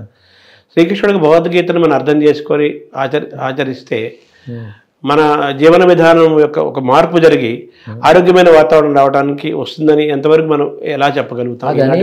జీవితాలే ఉదాహరణగా చూపిస్తున్నారండి. దానివల్ల వాళ్ళ ఆలోచన ఎలా మారింది, వాళ్ళ యొక్క స్వార్థం పోయి క్షమించగలిగే స్వభావం ఏర్పడి మానవ సంబంధాలు ఎలా నిలబెట్టుకోగలుగుతున్నారు, ఇవన్నీ కూడా వాళ్ళు స్వానుభవంతో చెప్తున్నారు ఇక్కడ. అలాగే మానసిక పరిణతి, శారీరకమైనటువంటి స్థిరత్వము, దృఢత్వము ఇవన్నీ కూడా గీతా శాస్త్రాల వల్ల వస్తుంది. అయితే నా దృష్టిలో భగవద్గీత అనేటటువంటిది సంపూర్ణంగా మహర్షులు ఇచ్చిన వేదాంతముల యొక్క సారం. ఆ ఒక్కటి ఆలోచన విధానం మనం పట్టుకోగలిగితే ఋషుల గ్రంథాలన్నీ అర్థమవుతాయి. భగవద్గీతలో చెప్పిన అంశం కేవలం భగవద్గీతలో మాత్రమే లేదు, అది పూర్వశాస్త్రముల్లో ఉన్నటువంటిది. అంటే వేదాది సర్వశాస్త్రాల్లో, పురాణాల్లో అన్నిటి యొక్క సారం భగవద్గీతలో మనకు వచ్చింది. ఆలోచన విధానం అంతా ఆలోచన విధానం. భగవద్గీతను కూడా ఒక మేనేజ్మెంట్ సైన్స్గా భావించి ఇతర దేశాల విశ్వవిద్యాలయాల్లో కూడా పెడుతున్నారు. అవునండి. కానీ మనము దాన్ని మత గ్రంథంగా పూజ చేసే పుస్తకంలాగా, అర్చనలాగా భావిస్తున్నాం. కానీ అందులో మన సైన్స్ని, నాలెడ్జ్ని మనం తెలుసుకోలేకపోతున్నాం అంటారా? అవునండి. అమెరికాలో ఒక యూనివర్సిటీలో ఈ సైన్స్ పెట్టాలి, ఎందుకంటే కేవలం మేము భౌతిక విద్యను నేర్పుతున్నాం, నైతిక విద్య చాలా అవసరము అన్న ఒక జ్ఞానం వాళ్ళకి వచ్చి భగవద్గీతను వాళ్ళ కోర్సుల్లో పెట్టారు. పెట్టిన తర్వాత దాని యొక్క ఫలితాలు కూడా వాళ్ళు చూశారు. భగవద్గీతను సరిగ్గా అర్థం చేసుకోగలిగితే మాత్రం అదే ఋషులు చెప్పిన, సమస్త మానవ జాతికి చెప్పినటువంటి ఒక అద్భుతమైన జీవన విధానం భగవద్గీత వల్ల సాధ్యమవుతుంది. తర్వాత మన జీవన విధానంలో, ఆరోగ్యంలో మనిషి యొక్క మనసు క్రమశిక్షణ ఎంత ముఖ్యం, ఆహారం పాత్ర కూడా అంతే ఉంటుంది కదా. సో ఆహారాన్ని ఎలా చూడాలి సార్ మనం? యుక్తాహార విహారస్య యుక్త చేష్టస్య కర్మసు యుక్త స్వప్నావబోధస్య యోగి భవతి అని భగవద్గీతలో స్వామి చెప్పాడు. ఇక్కడ ఆహార విహారాలు వాటిని ఎలా చూడాలని తెలియజేస్తూ సాత్విక, రాజస, తామస అని 3 విధాలైన ఆహారాల గురించి కూడా కృష్ణ పరమాత్మ చెప్పాడు. ఈ విషయం మనకి ఆయుర్వేద శాస్త్రాల్లో కనబడుతోంది, అదేవిధంగా ఇతర పురాణ గ్రంథాల్లో కూడా గోచరిస్తుంది. ఇక్కడ దాన్ని బట్టి మన ఆహారము, ఆలోచన ఈ రెండిటి గురించి కూడా మనం అవగాహన చేసుకోవాలి. ఎందుకంటే ఆధ్యాత్మిక సాధన అంటే ఏమిటో కాదు, సత్వరజస్తమో గుణాలు 3 అందరిలో ఉంటాయి. ఈ రజస్తమో గుణాన్ని తగ్గించుకుంటూ సత్వగుణం పెంచుకోవడమే ఆధ్యాత్మిక సాధన. అంటే రజస్తమో గుణం నిర్మూలన చేయడం, మనం తగ్గించుకుంటూ సత్వగుణం పెంచుకోవాలి. ఆ సత్వగుణం పెంచుకోవడంలో సాత్విక ఆహారం, అదేవిధంగా సాత్వికమైన ఆలోచన విధానం, సాత్వికమైన విహారం. ఆహారం విహారం అంటాం కదా, విహారం అనేదాన్ని మనం లైఫ్ స్టైల్ అనుకోవచ్చు, జీవితం వెళ్ళే పద్ధతి. కనుక ఆహారంలో సాత్వికత, విహారంలో సాత్వికత, జీవన విధానంలో కూడా సాత్వికత మనం ఏర్పరచుకోగలిగితే సత్వాత్ సంజాయితే జ్ఞానం అన్నాడు భగవద్గీత కృష్ణుడు. సత్వగుణం వల్ల జ్ఞానం, ఆనందం 2 లభిస్తాయి.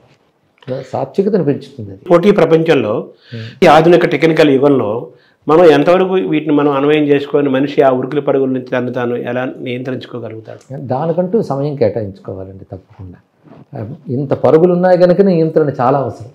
ఈ పరుగులు లేనప్పుడు ఏముంది, ఇంత పరుగులు ఉన్నాయి కనుక ఆ నియంత్రణకి ఆధ్యాత్మిక చింతన అనేది చాలా అవసరం. ఆ సాత్వికత పెంచుకుంటూ వెళుతూ, పైగా ప్రయారిటీస్ అన్నప్పుడు తెలియాలండి జీవితంలో, దేనికి ఎంత ప్రాధాన్యం ఇవ్వాలి అనేది బాగా తెలుసుకునే ప్రయత్నం చేయాలి.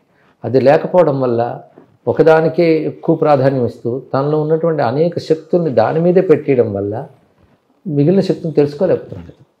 ఉదాహరణకి ఆర్థికంగా డబ్బు కావాలి నిజమే, కానీ దానికోసమే పరుగుడుతూ ఎన్ని కోల్పోతున్నాం. కనుక జీవితం అంటే ఉంటే అవగాహన ఏర్పరచుకొని ప్రతిదీ అవసరమే, కానీ ప్రధాన పరిమితులు ఉంటాయి. ఆ పరిమితులు ఏమిటి, ప్రాధాన్యాలు ఏమిటి, 2 తెలుసుకునేటువంటి ఒక బుద్ధి కావాలి మనకి. అది ఇవ్వడానికి పనికొస్తుంటాయి. కానీ ఉరుకుల పరుగుల జీవితంలోనే నియంత్రణతో వెళుతూ ఇంకా అద్భుతంగా సాధించవచ్చు. దేని గురించి సాధించాలని పరుగు పెడుతున్నామో దాని నియంత్రణతో అద్భుతంగా సాధించవచ్చు. అష్టలక్ష్మిలో ఆరోగ్య లక్ష్మి ఒకటి ఉంది. సో ఆ ఆరోగ్య లక్ష్మిని ఏం చెబుతుంది మన పురాణం? అనంత లక్ష్ములే మనకు చెప్తాం శాస్త్రం. ఆరోగ్యం కూడా లక్ష్మి లక్షణం. ఆ లక్ష్మిని సాధించాలి కదా. ఆరోగ్యము, ధైర్యము, విజయము ఇవన్నీ కూడా అవసరమైనటువంటివే. ధనలక్ష్మి, ధాన్యలక్ష్మి అనేవి బాహ్యంగా కనబడుతున్న లక్ష్ములు. అవును. మనలో కల్టివేట్ చేసుకున్న లక్ష్ములు సంతోషం. సంతోషం అంటే సంతృప్తి. సంతృప్తి ఏదో వస్తువు వస్తే రాదు. సంతృప్తి మన మనోలక్షణంగా ఉండాలి ఇక్కడ. అలాగే శాంతము, ఇవన్నీ లక్ష్మీ లక్షణాలే. వాటిని సాధించగలగాలి. అంటే భౌతికమైన ఆరోగ్యము తద్వారా మానసిక ఆరోగ్యం, లేదా మానసిక ఆరోగ్యం తద్వారా భౌతిక ఆరోగ్యం, ఈ రెండిటికి సూర్యుడిని కనెక్ట్ చేశారు కదా. ఆదిత్య ఉదయం చదువుకోమంటారు. చదువుకోవటం అనేది విశ్వసించిన వాళ్ళు ఆ మార్గంలో వెళ్తారు. సూర్యుడికి మన ఆరోగ్యానికి దీన్ని మనం సైంటిఫిక్గా చెప్పాలంటే ఎలా చెప్పాలి? మన భారతీయమైన ఆర్ష ధర్మ వాతావరణంలో చెప్పాలంటే ఎలా చెప్తారు? ఇటువంటి రకాలు నేను పరిశీలించినటువంటి వేదవాంగ్మయం కానీ ఆశ్రమంగా బాగా కనబడుతుంది. సూర్యుడిని ఆధారం చేసుకుని మొత్తం చెప్పారండి. సూర్యుడిని భారతీయ ఋషి అర్థం చేసుకున్నట్టు ఇంకే ఒక్కరూ అర్థం చేసుకోవాలి. ఉదాహరణకి సూర్యుడికి ఎన్ని రకాల పేర్లు ఉన్నాయి మన సంస్కృతిలో? మనం ఏమీ తెలియని ఉన్నాడు కానీ 10 పేర్లు చెప్పగలడు కనీసం.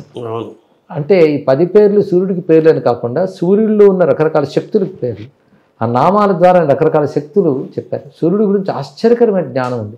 నేను దాని గురించి ప్రవచనం చెప్తే నాకు 15 రోజులు పట్టింది ఆదిత్యోదయం బేస్ చేసుకుంటే. అయితే ఆశ్చర్యం కలిగిన విషయాలు ఎన్నో బయటకు వచ్చాయి. సూర్యుడి గురించి భూమి మీద మొదట ఆలోచించిన వాడు భారతీయ మహర్షి అని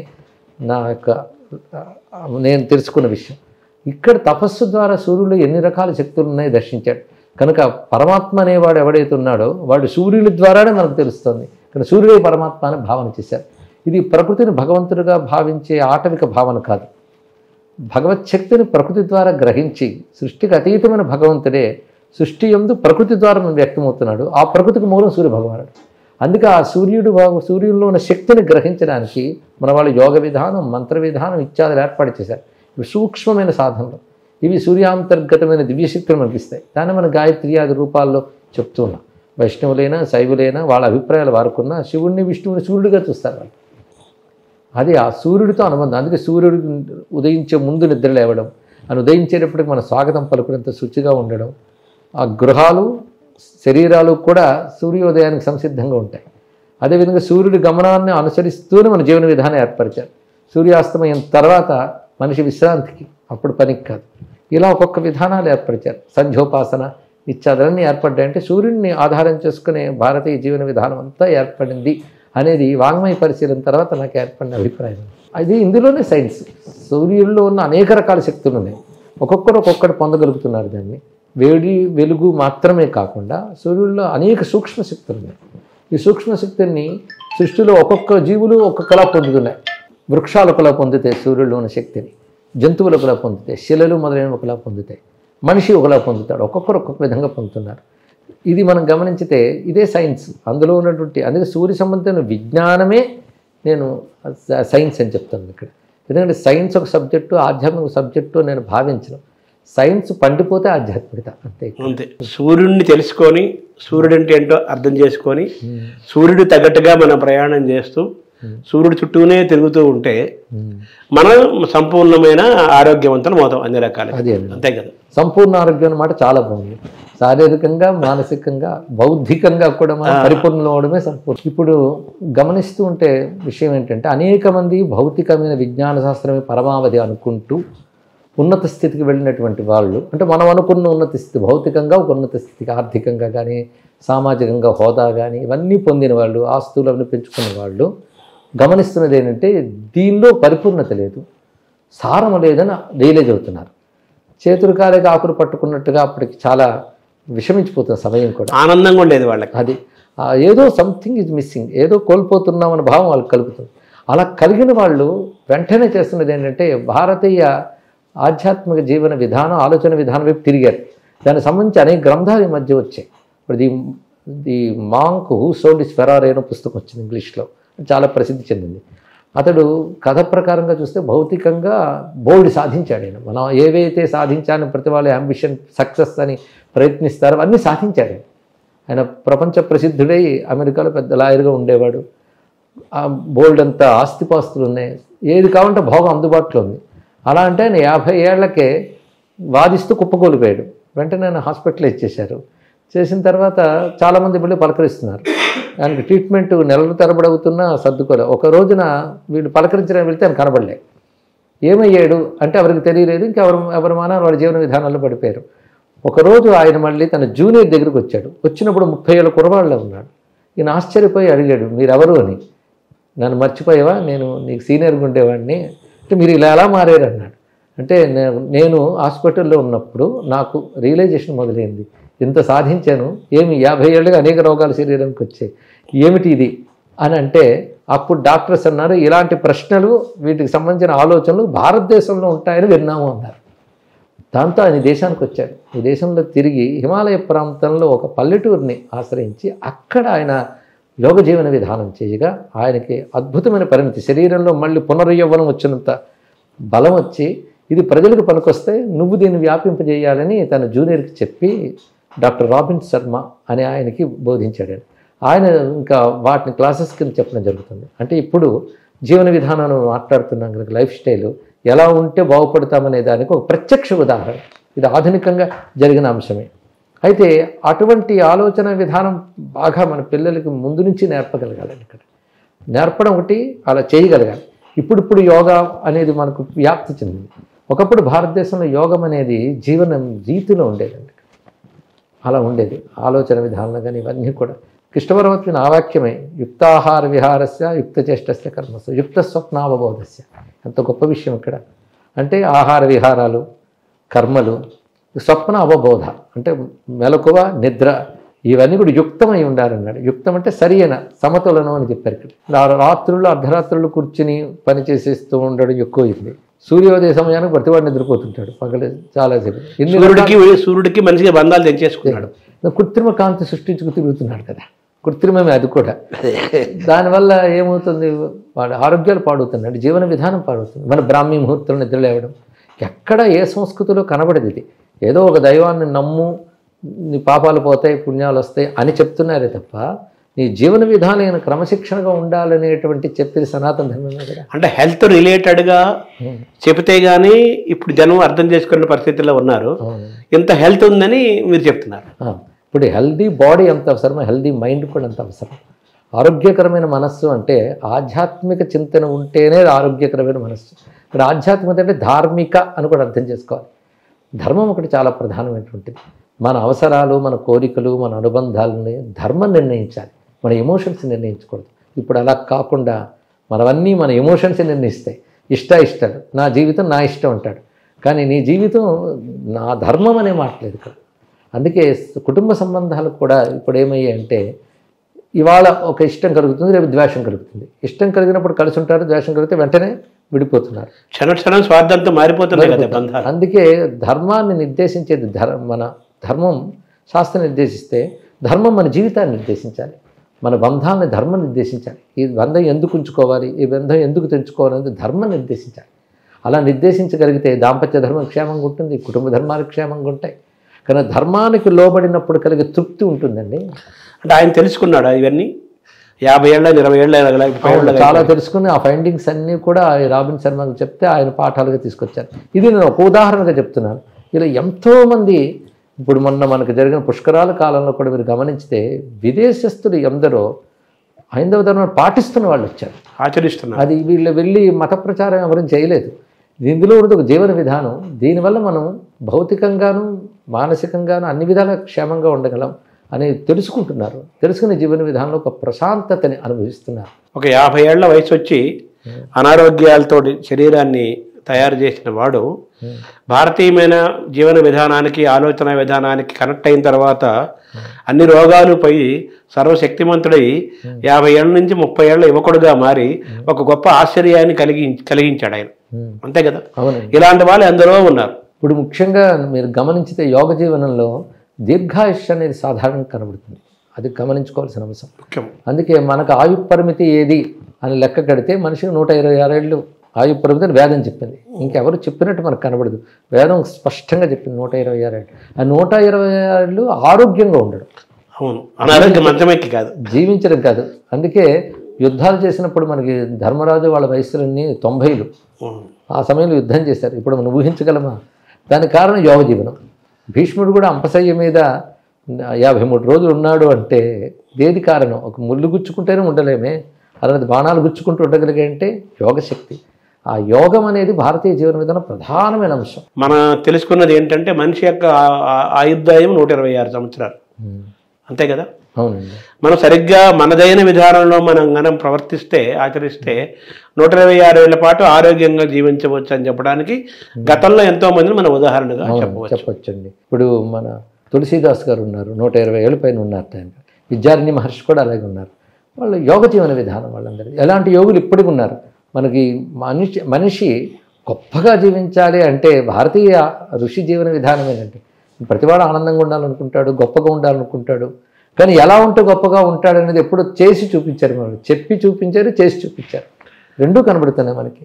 అలాగే ఆనందం కూడా ఏది స్వచ్ఛమైంది, శాశ్వతమైంది, పవిత్రమైంది, గొప్ప ఆరోగ్యాన్ని ఇచ్చే ఆనందం కూడా మనం తేల్చుకోలేకపోతున్నాం కదా. అదే అందుకే మనకి బహిర్ముఖమైన విషయానందాల కంటే అంతర్ముఖమైనదే ఆనందం. అసలు ఆనందం స్వస్వరూపం అనే వేదాంత శాస్త్రం చెప్తాం.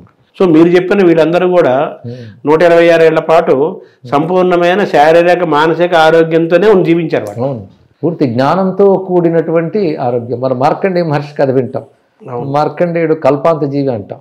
అలాగే 1000 ఏళ్ల వయస్సు ఉన్నటువంటి యోగుల గురించి, ఋషుల గురించి ఇప్పుడు బయటకు వస్తున్నాయి. పరమహంస యోగానంద లాంటి మహానుభావులు రచించిన గ్రంథాల ద్వారా 1000 ఏళ్ల వయస్సులో కలిగిన యోగుల గురించి బయటకు వచ్చింది. ఇలాంటి అందరూ చూపిస్తున్నారు. అంటే వాళ్ళు అంత వయస్సులో ఆరోగ్యంగా ఎలా ఉండగలుగుతున్నారు? ఈ సాధన వల్లే కదా. అంత సాధన లేకుండా కొంతైనా మన జీవితంలో సాధన చేసుకోగలిగితే ఒక మానవజాతి అంతా కూడా అలాంటి సంపూర్ణమైన ఆరోగ్యంతో దీర్ఘాయుష్యతో ఉండగలుగుతారు. అంటే మామూలుగా నిన్న మొన్నటి వరకు కూడా మనం వినేవాళ్ళం, ఇదే ఈ మనిషి యొక్క మంచి ఆయువుతో చిరాయువుగా ఆరోగ్యంతో జీవించడం ఎలా అనేది మన భారతదేశం నుంచి వేరే వాళ్ళు నేర్చుకోవాలి, మనం కూడా మళ్ళీ రివైవ్ అవ్వాలి. అయితే స్వచ్ఛంద మరణం కూడా మొన్నటి దాకా మనం విన్నాం. వాళ్ళే దాన్ని శరీరాన్ని వాళ్ళు ఎప్పుడు కావాలంటే అప్పుడు వదిలేయటం. ఇది నిజమేనా? అది తపశ్శక్తి చేత సాధ్యమవుతుందండి ఇక్కడ. అంటే వాళ్ళు జీవితం మీద వాళ్ళకి పూర్వం ఇప్పుడు రాముడు అరణ్యవాసంలో వెళ్ళేటప్పుడు శరభంగ మహర్షి కనిపిస్తాడు. ఆయన నేను చేసిన తపస్సు ఊర్ధ్వలోకాలు ఎదురు చూస్తున్నాయి, కానీ నువ్వు వచ్చే వరకు ఉండాలనున్నాను, ఇప్పుడు నేను నీతో మాట్లాడిని వెళ్ళొస్తానంటాడు. అంటే వాళ్ళకి ఎప్పుడు కాబట్టి శరీరాన్ని త్యజించగలరు. నేను మంచి సూచన వాక్యం కాళిదాస్ ఇచ్చాడు, యోగేనాంతే తనుత్యజాం అన్నాడు ఇక్కడ. అంటే వాళ్ళ జీవిత విధానం ఎలా ఉండేవి రాజర్షులవి అంటే శైశవేభ్యస్త విద్యానాం యవ్వనే విషయేషినాం వార్ధకే మునివృత్తీనాం యోగేనాంతే తనుత్యజామని. బాల్యంలో విద్యలు నేర్చుకోవడం, యవ్వనంలో ధర్మబద్ధమైన విషయ భోగాలు అనుభవించాలి. అది అర్థకామాలు వద్దం లేదు. ధర్మబద్ధంగా విషయాలను అనుభవిస్తే ఒక రెగ్యులేటర్లో పనిచేస్తే వాటిని మనల్ని పతనం చేయవు. అంటే మీరు పురాణ పురుషుల ఉదాహరణగా చెప్పారు. అయితే నాకు కూడా తెలుసు, మీకు కూడా తెలిసే ఉంటుంది అనుకుంటున్నాను. సద్గురు కందుకూరి శివానందమూర్తి గారు వాళ్ళ నాన్నగారు కందుకూరి వీరబసవరాజు గారు, ఆయన 104 సంవత్సరాల పాటు జీవించారు. ఆయన యోగ మార్గంలోనే శరీరాన్ని వదిలారని స్వయంగా శివానందమూర్తి గారు నాకు చెప్పారు. మీలాంటి వారు కూడా చెప్పే ఉంటారు. సో అది కూడా ఒక గొప్ప ఉదాహరణే కదా. అదే ఉదాహరణ. అంతేకాదు కొంతమంది ఒక లక్ష్యం కోసం భూమి మీదకి వచ్చి వాళ్ళు పుట్టిన దగ్గర నుంచి జీవించి ఉన్నంత కాలం అంతా లక్ష్యం కోసమే పనిచేస్తారు. ఉదాహరణ ఆదిశంకర భగవత్పాదులు వంటి వారు. అలాంటి వారు ఏమిటంటే ఇంకా వచ్చిన పని పూర్తయిందని స్వచ్ఛందంగా శరీరాన్ని విడిచిపెట్టిన మహానుభావులు ఉన్నారు. ఇప్పుడు వాళ్ళు అల్పాయుష్కులు అనడానికి లేదు, వాళ్ళ అసైన్మెంట్ కంప్లీట్ అయిపోయింది. కానీ వాళ్ళు ఇప్పటికీ జీవించున్నారు కదా. వాళ్ళ మాటలు, వాళ్ళ విజ్ఞానం ఇప్పటికీ జీవించింది. వాళ్ళు 100 ఏళ్ళు లేరు, 120 ఏళ్ళు అనడానికి లేదు. వాళ్ళకు లక్ష్యం పెట్టుకుని వస్తారు, వాళ్ళు ఎప్పటికీ అనంతంగా ఉంటారు. అలాంటి వాళ్ళు కారణజన్ములు, సిద్ధ పురుషులు. అంటే వీళ్ళు ప్రాణాయామము దాని ద్వారా వదిలేస్తారంటారు. ఎలా? తపస్సు అనేక రూపాలతో ఉంటుందండి. మన యోగశాస్త్రం ఇప్పుడు పతంజలి యోగా ఒకటే మనం అనుకుంటున్నాం, దానికి రాజయోగం పేరు పెట్టవచ్చు.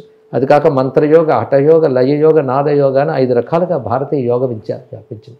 ఇందులో ఏ యోగాన్ని మనం అవలంబించినప్పటికీ కూడా ఇది సాధించవచ్చు. చెప్పినట్టు మనిషి శరీరాన్ని యోగ మార్గంలో వదిలేసేయచ్చు. అదే యోగేన అంతే తనుత్యజం. చివరికి యోగంతో శరీరాన్ని విడిచిపెడతారట.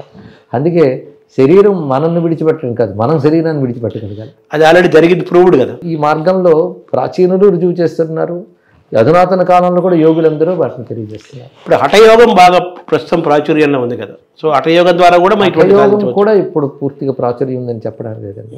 హఠయోగం యోగాల్లో ఒకటిది అంతే. అది అందుకే యోగంలో శంకర భగవత్పాదులు చెప్పినట్టు తత్వ విచారణకి యోగం సహకరించాలి. యోగం మనకు ఒక శరీరానికి ఇవన్నీ ఇస్తూనే తత్వ విచారణ, ఏది సత్యం అనేది తత్వ విచారణ కలిగించాలి. కానీ యోగం తత్వ విచారణ వైపు తీసుకెళ్ళాలి. మనస్సుని వికారరహితంగా చేయగలగాలి. యోగ చిత్తవృత్తి నిరోధ కదా. వీటన్నిటికీ మంత్ర నాద లయ అఠ రాజ యోగములన్నీ ఒకదానితో కూడా ముడిపడి ఉంటాయి కనుక ఇది ఒకటే అనుకోండి, అందులో అంశాలు కలిసి ఉంటాయి, మొత్తం కలిపి ఉన్నాయి యోగ శాస్త్రం. ఇది ఒక మాల అంతే. ఈ మాలలో ఇవన్నీ అమ్ముడు ఉన్నాయి. ఇవి తెలుసుకుంటే మనం ఆరోగ్యంగా 120 ఏళ్ళు ఆనందంగా జీవించవచ్చు. మన యోగ మార్గాల్లో శరీరాన్ని ఎప్పుడు కావాలంటే ఇప్పుడు వదిలేయచ్చు. అలాగే నిత్య యవ్వనంగా ఉండొచ్చు. ఇన్ని మన భారతీయమైన ఆలోచన విధానంలో ఉన్నాయి. అంటే వార్ధక్యం రావచ్చు కానీ జర రాకూడదన్నారు. వార్ధక్యం అంటే వయస్సు పెరుగుదల, జర అంటే జీర్ణించుకోవడం. ఆ జీర్ణత్వం రాకుండా వార్ధక్యం ఉండాలి, పటుత్వంతో ఉంటాం. అవునండి.